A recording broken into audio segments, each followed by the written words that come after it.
Donc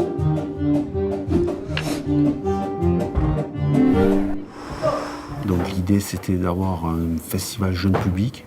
C'est pour ça que ce matin on a eu des spectacles pour les maternelles, mais au fil de toute la semaine il va y avoir des spectacles pour tous les publics jusqu'à 10 ans. On a voulu s'appuyer sur le même modèle de salon, festival et rencontre professionnelle, mais là pour le jeune public. Et c'est pour ça qu'on a construit ça il y a 4 ans en s'appuyant sur le modèle de Babelmed. Et on l'a fait progresser chaque année. Et un truc qui se différencie quand même, c'est la notion de création et de transmission. Pour nous, c'était super important de travailler avec les enfants qui nous entourent dans le quartier pour les initier à l'art le plus tôt possible. On a toujours conçu un peu la musique comme quelque chose de très artisanal, bricolé, où on aime bien mettre des choses qui vont pas forcément ensemble au départ. C'est vraiment un spectacle qui a été pensé de manière assez universelle. Alors c'était une très très belle expérience. Il y a eu beaucoup de regards que j'ai pu échanger avec quelques enfants pendant le spectacle.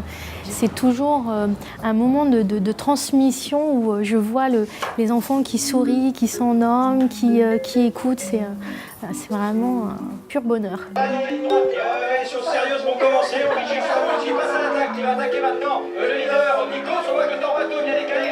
Je commence à entremêler deux joueurs.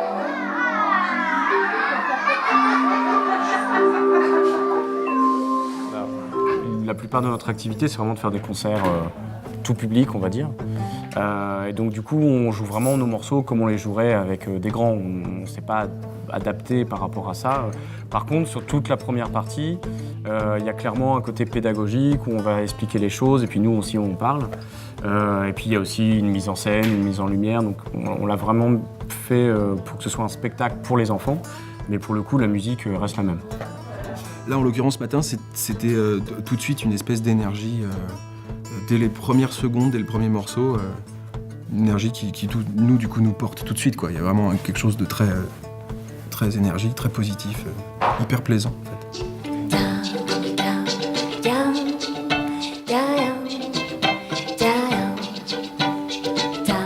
C'était un grand plaisir. Il y a eu beaucoup de connexions avec le public, c'est ce que j'aime le plus. Les enfants, on s'est amusé, les gens étaient attentifs. Et puis c'était encore à nouveau une expérience. Chaque fois qu'on joue le spectacle, même si celui-ci on l'a joué milliers de fois, chaque fois qu'on le fait, il y a toujours des sensations nouvelles. En fait, c'est très bien passé. Les enfants, on les voyait très contents et très attentifs. Et c'était vraiment un plaisir de partager le spectacle là avec eux. Alors, dès le départ de l'idée, il y a donc 4 ans maintenant, où avec un certain nombre de partenaires, nous avons travaillé à cette idée de créer, à côté du Babelmed, un Babel destiné aux enfants. Est né donc ce concept de Babel Mino pour montrer justement la vivacité de la création musicale dans les musiques dites du monde, mais aussi dans toutes les styles, dans tous les styles, et de faire une programmation spécifique pour les enfants, inviter les professionnels à découvrir ces créations, cette créativité, et Babel Mino s'insérait totalement dans ce Babelmed. Alors donc c'est des ateliers professionnels, donc sur ces ateliers-là on va trouver des personnes qui travaillent dans des lieux culturels, qui travaillent pour l'éducation nationale, dans le social, qui vont être artistes. C'est des personnes qui sont amenées à échanger et à monter des projets en commun pour toucher des publics, les sensibiliser aux musiques actuelles ou à d'autres disciplines artistiques, ça se fait aussi dans d'autres domaines bien sûr. Parce que il a fallu assez vite convaincre des enseignants par exemple qu'aller voir un concert de rap avec des élèves, ça peut être intéressant pédagogiquement, c'est ce qu'on vient de dire justement sur les ateliers. C'est qu'il a fallu quand même justifier ça, et c'est pas forcément évident. Aller voir une pièce de théâtre, ça paraît beaucoup plus évident à traiter en classe que d'aller voir un concert de rap ou un concert de musique électronique. C'est un moment très agréable, ça fonctionne bien, c'est très bien organisé. La partie professionnelle et puis le fait que ça soit couplé avec des spectacles, c'est super intéressant. Voilà pourquoi je reviens à Babel Mino, car j'étais très contente de mon édition précédente. Voilà, donc longue vie à Babel Mino.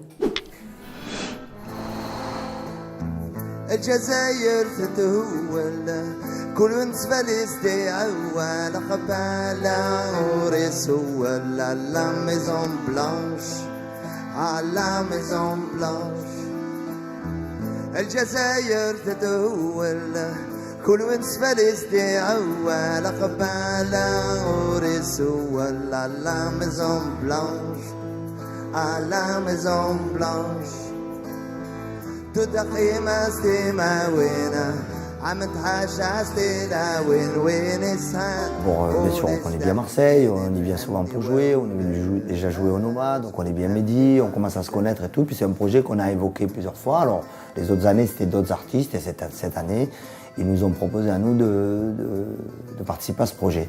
Voilà.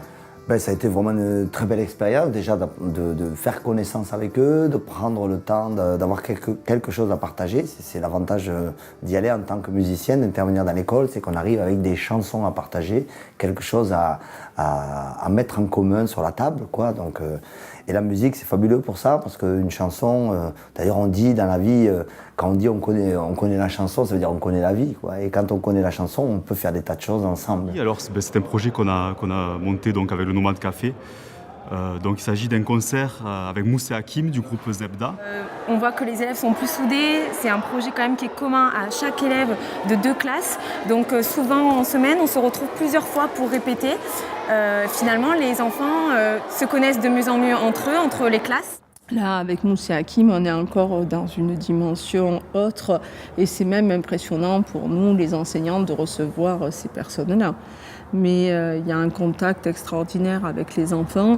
Et puis je pense qu'après, on oublie très vite que ce sont des grands monsieur de la chanson française. Il y a surtout des personnes qui partagent, qui se font plaisir avec les enfants, qui transmettent leur savoir et des enfants qui se nourrissent, qui boivent, je dirais, tout ce qui leur est apporté. C'était très bien, ils étaient sympas avec nous, nous aussi on était sympas. C'était trop bien et j'adorais quand on nous a applaudi des mains.